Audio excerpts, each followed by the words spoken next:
Good morning. Okay, so my name is Heather from Fork in the Loaf, and I am going to be canning beans today. I have been soaking these beans. Can you hear my chickens in the background? I'm sorry, they're really loud right now.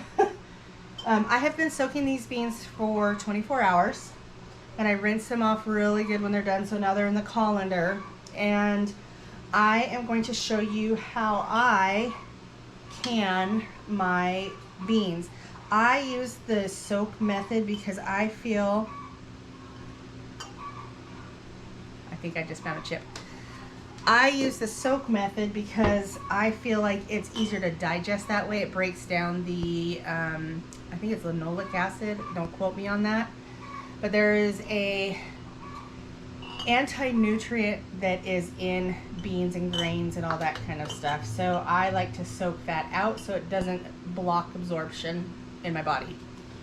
I also feel like we don't get as volatile when I soak them. So I soaked these for about 24 hours and now I'm going to put them together into cans. I have pickling salt here. You can use canning or pickling salt.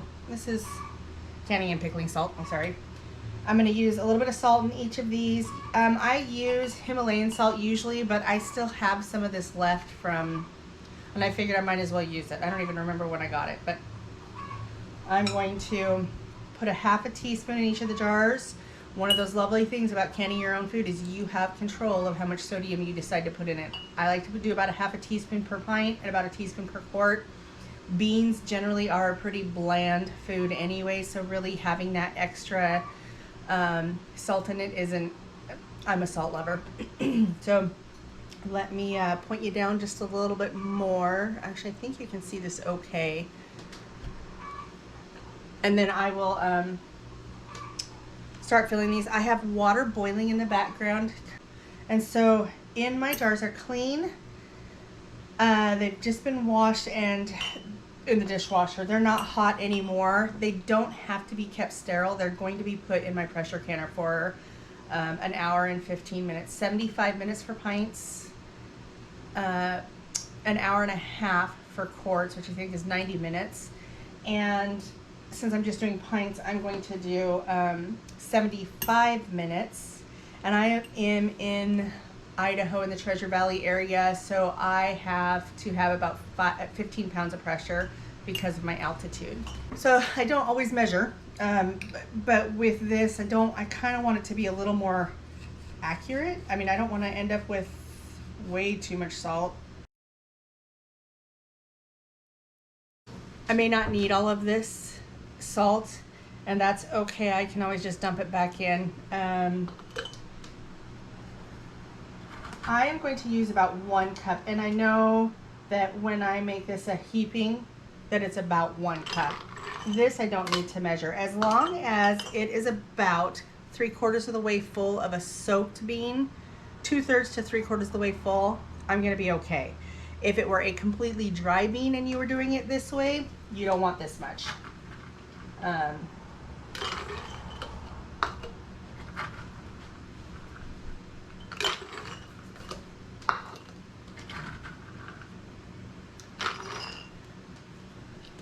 When these beans were dry, it was about a half-gallon jar full.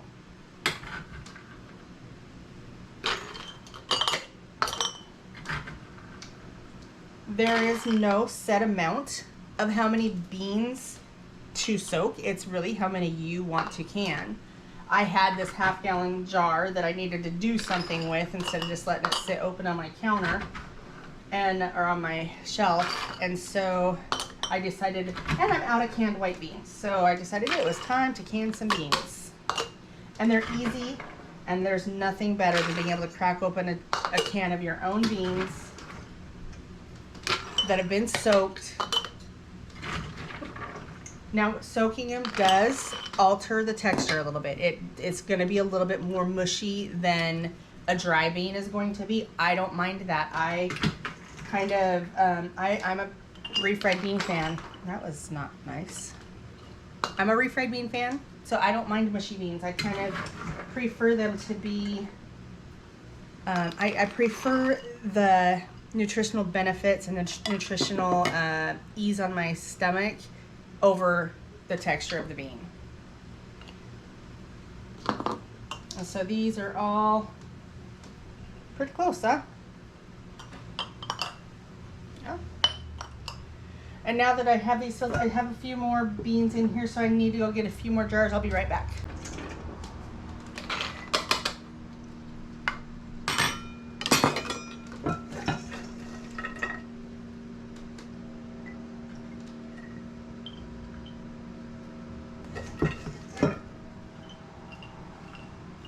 So I'm at the tail end. There's no way I have a whole nother cup in here, so I'm just gonna divvy them out, put a few beans in each jar, and call it good.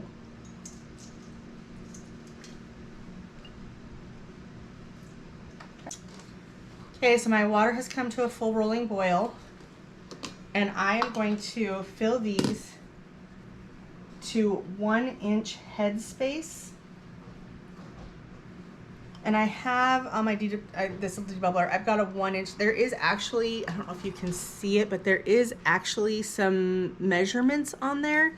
And that's just the 1-inch mark that I marked with a Sharpie.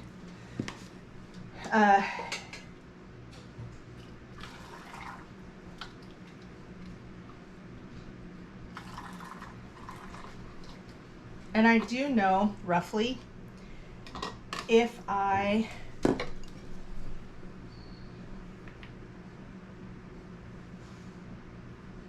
that is a little bit more than 1 inch, but I do know that if I bring my water to this rim right here, just to the bottom of it, that's about 1 inch.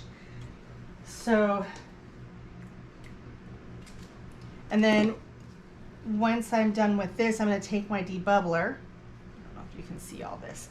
I'm going to take my debubbler and I'm just going to kind of go through it and make sure that there's no bubbles in it. Make sure that I still have 1-inch Headspace. Perfect. And I'm going to do that with each of these. I'm going to just kind of go through fast speed.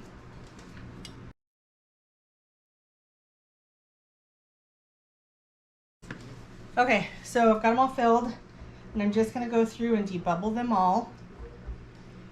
It doesn't take a lot. It's just get in there and you're just trying to remove any trapped air bubbles, and in beans it's kind of easy.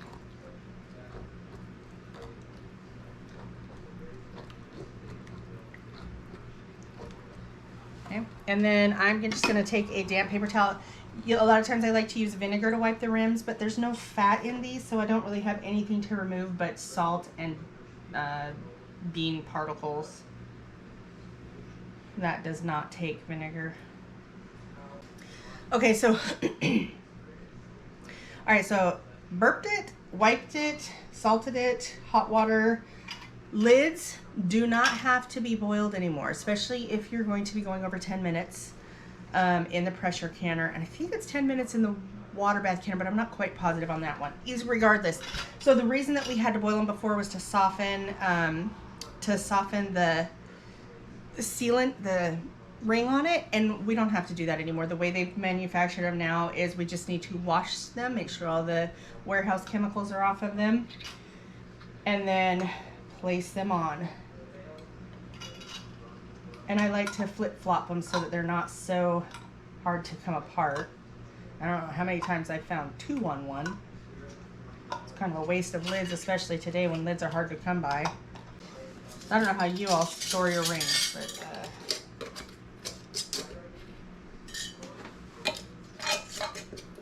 I just keep them in a bucket, a bin, one of the clear ones so I can see which size they are.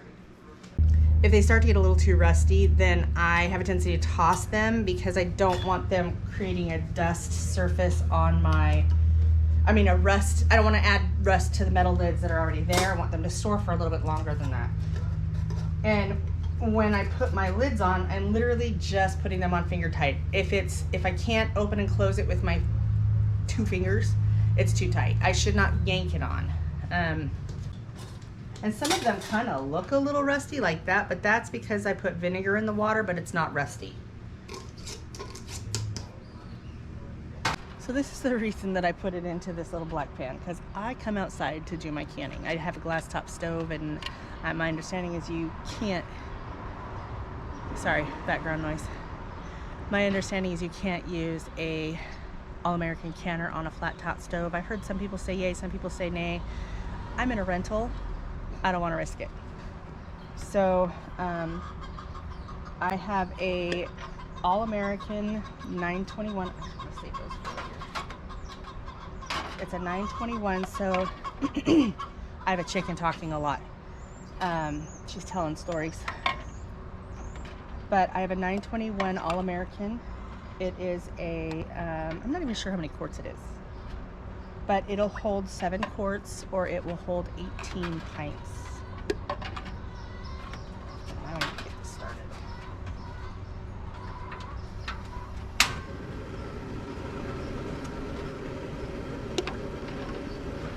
I don't know if you can see in here. So I'll bring you over here and just kind of show you. There's one layer.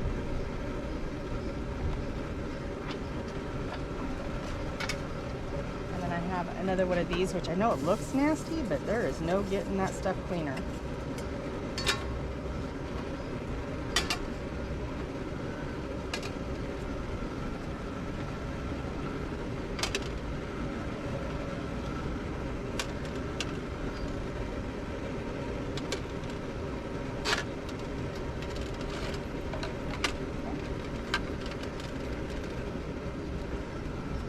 On my canner, the All-American, there's an arrow right here, or there's a notch right here, and then there is an arrow right here on my lid. Those have to match.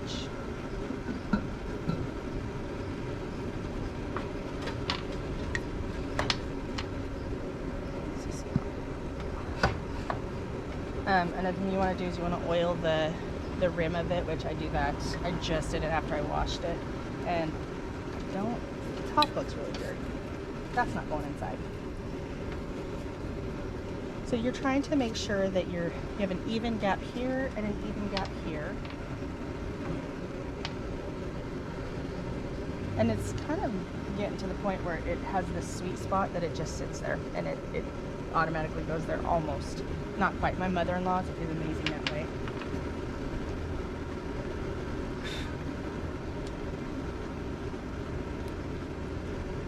When you put this on, you want to put them on finger tight. You're not tightening them yet, you're just putting them on because you're wanting to make sure that you have it all even all the way around with all the gaps. And so far I'm doing good. Now I'm going to tighten it across from each other. And when I fill mine, I put about a gallon of water in mine. It puts it about 3 inches without anything in it, and that is what my instructions, I believe, say. I should probably double check. That's what I have been taught to do it. So that's just what I do with this one. I'm going to let this come to a boil. I'm going to watch when steam comes out. I'll bring you back when that happens because it takes about 5-10 minutes. This is going to start venting steam, and I'm going to let that vent for 10 minutes, and I will be back to show you then. Okay, so I don't know if you can hear this. I'm hoping that they're picking up sound, but you can kind of see the, see if this will help, the discoloration. So I'm going to set a timer for 10 minutes and let this vent. This is called venting for 10 minutes, and I will be back when that's done. So the 10-minute timer has gone off. I am going to put my thing on 15 pounds. Set it on there. I am almost, let's see if I can find this. I am almost at 15 pounds right now. So I'm going to stay right here, let it get to 15 pounds, and then I'm going to turn my heat down, and I'm going to start my timer for 75 minutes. And you'll know it's at 15 pounds because this is about ready to start jiggling.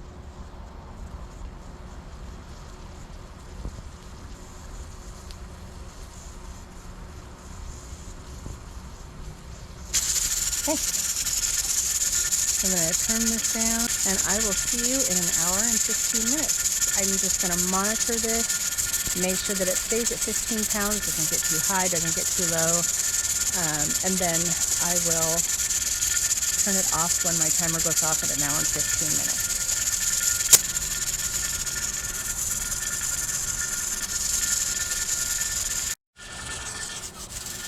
Okay, so an hour and 15 minutes is up. As you can hear, I've just turned the heat off, so my diggler's still going.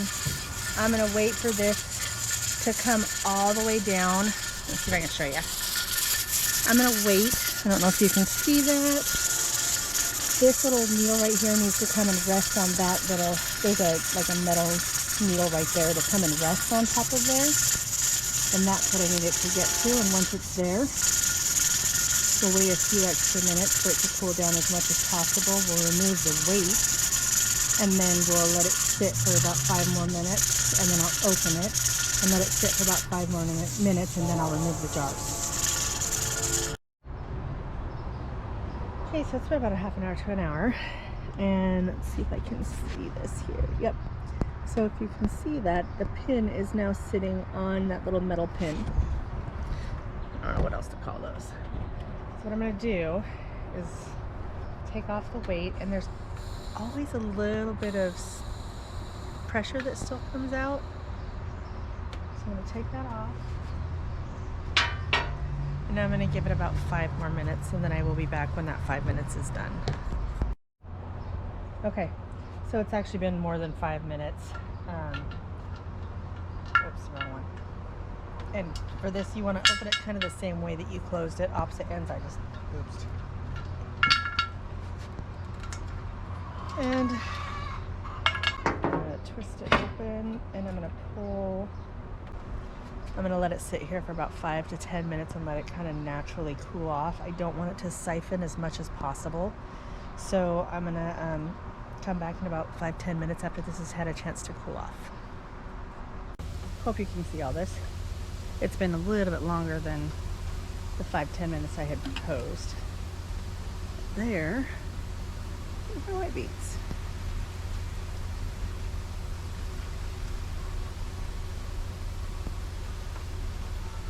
I don't know if you can see. Ignore that dying mess right there. I've been waiting for my husband to help me dump it. It was chamomile, and I think I have some more babies coming up because it just got so hot.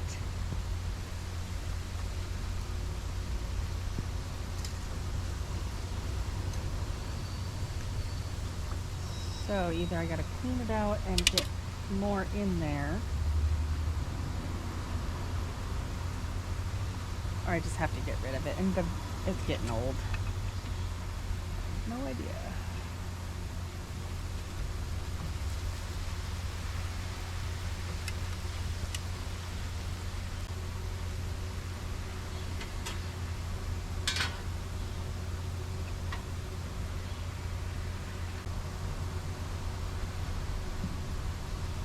So altogether, I think that's a pretty successful haul. 17 pints, all in a day's work. So thank you for joining me on this adventure of a fork in the loaf, and I will see you next time.